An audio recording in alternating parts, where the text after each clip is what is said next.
எதிர்க்கட்சியாக மக்களுக்கான அரசியலை தொடருவோம் என மு.க. ஸ்டாலின் தெரிவித்திருக்கிறார். அண்மை செய்தியாக பார்க்கிறோம். வலிமையான எதிர்க்கட்சியாக இருந்து மக்களுக்கான அரசியலை தொடருவோம் என மு.க. ஸ்டாலின் தெரிவித்திருக்கிறார். கூடுதல் தொகுதிகளில் வென்ற கட்சி நம்மை விட 17.43 லட்சம் வாக்குகள் மட்டுமே கூடுதலாக பெற்றிருப்பதாகவும் அவர் தெரிவித்திருக்கிறார். நமக்கும் அவர்களுக்குமான வாக்கு சதவீதம் 3.52 மட்டுமே என்றும் திமுக தலைவர் மு.க. ஸ்டாலின் தெரிவித்திருக்கிறார்.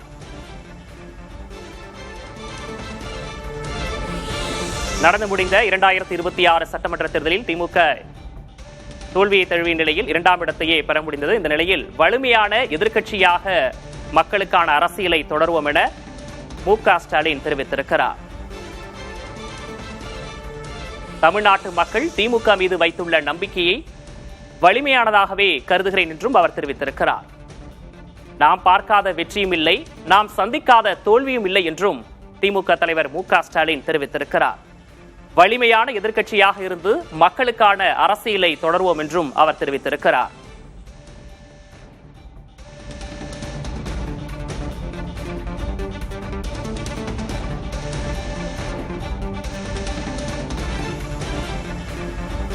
தமிழ்நாட்டு மக்கள் திமுக மீது வைத்துள்ள நம்பிக்கையை வலிமையானதாகவே கருதுகிறேன் என்றும் நாம் பார்க்காத வெற்றியும் இல்லை, நாம் சந்திக்காத தோல்வியும் இல்லை என்று திமுக தலைவர் மு.க. ஸ்டாலின் தெரிவித்திருக்கிறார்.